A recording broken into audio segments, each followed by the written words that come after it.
Let's discuss one more method of a string class. So let's say you have a string and you want to find out the last occurrence of a specified character, like last occurrence of EL. So I want to return the index of this L, last occurrence. So this is the first occurrence and this is the last occurrence, right? So I want to return the index of this one. Okay. So for that we have a method actually, last index of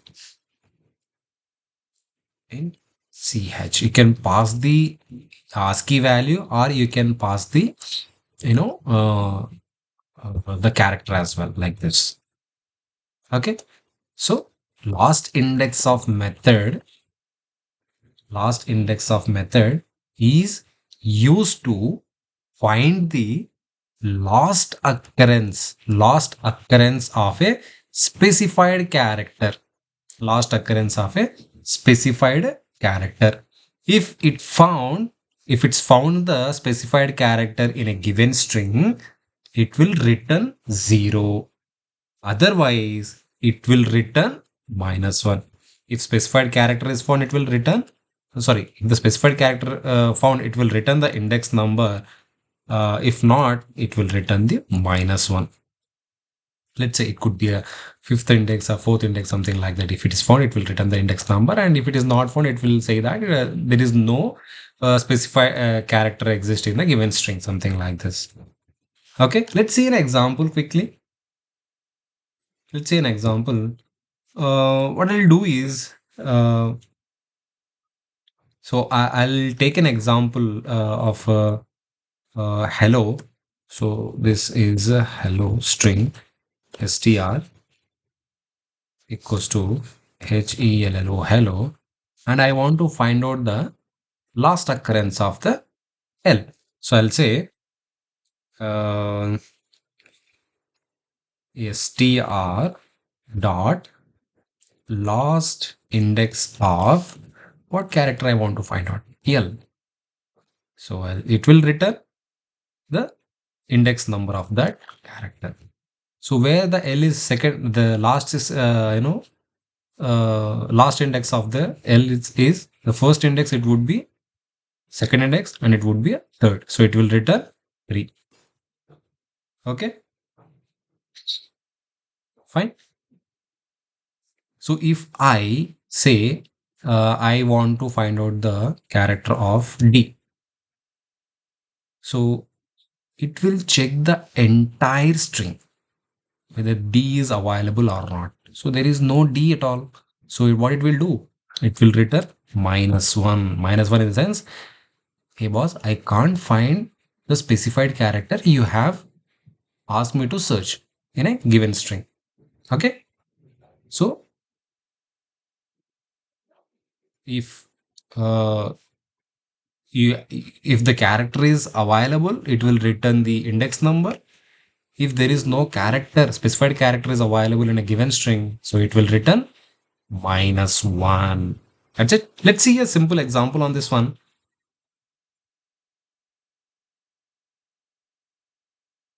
What example I have to take? Let's take a um, chart validator class. Chart validator. Let's take a Genie class. Genie services. Okay. In Genie services, we have a chat validator. Let's take, we have a chat validator. So where it will take some string, where it will take some, not string, where it will take some character. Okay. So I'll say ch. So it will take some character and it will return whether uh, the given character is existing or not. So I'll say return. Okay, so here I have to pass chat validator should be passing the character, and here you should have the string as well. So I'll pass string um, I will say text. So we are passing some text to the genie, and we genie should check whether the text should contain some character or not. So let's say, so text dot. So it should check last index of. Okay, last index of.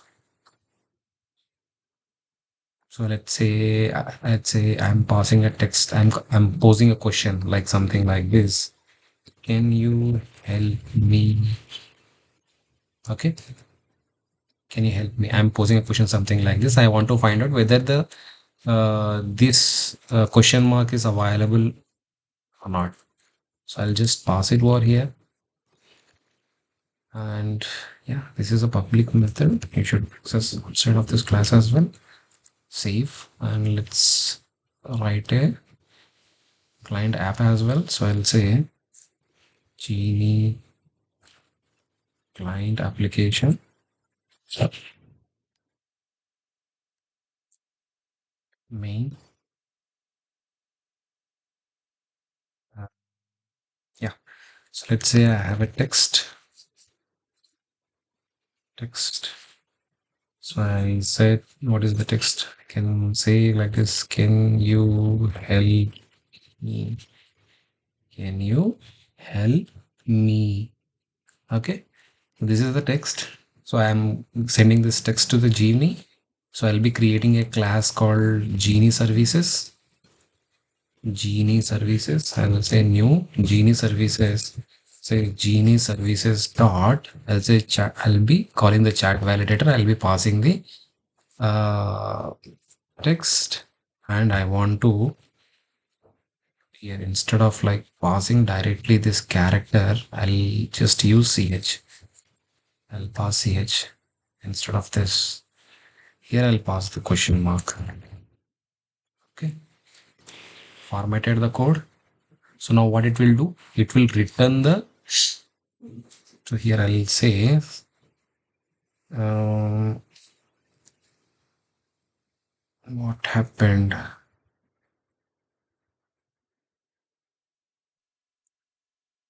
So I've created a Genie services object, and I'm like making a call to the chat validator, and I'm giving the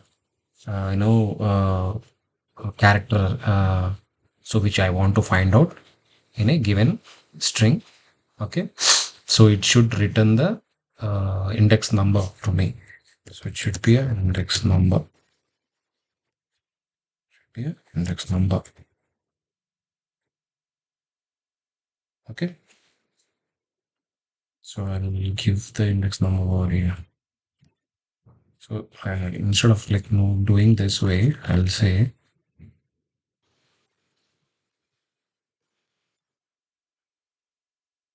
and close the entire thing in it.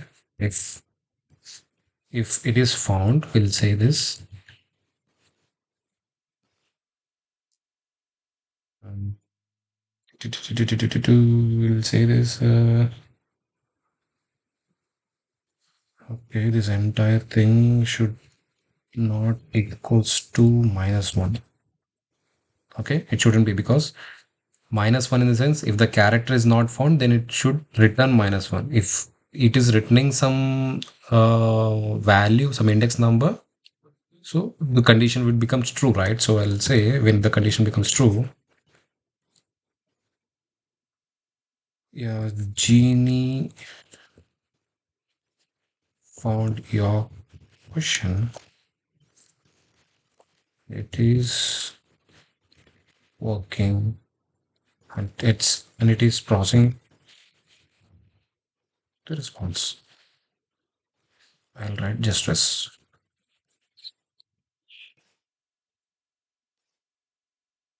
Please try again. If it didn't found the character, it is asking to try again. So let's run this one. You got it right. We have a Genie chart.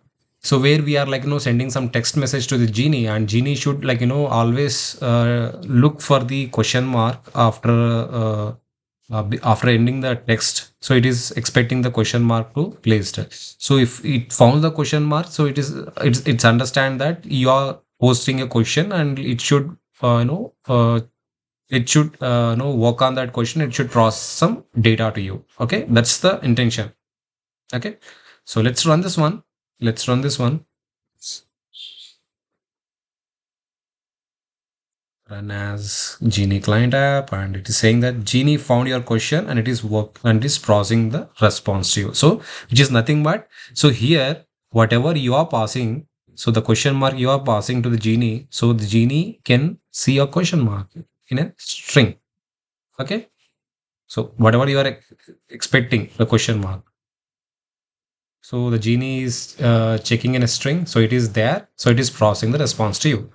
Got it?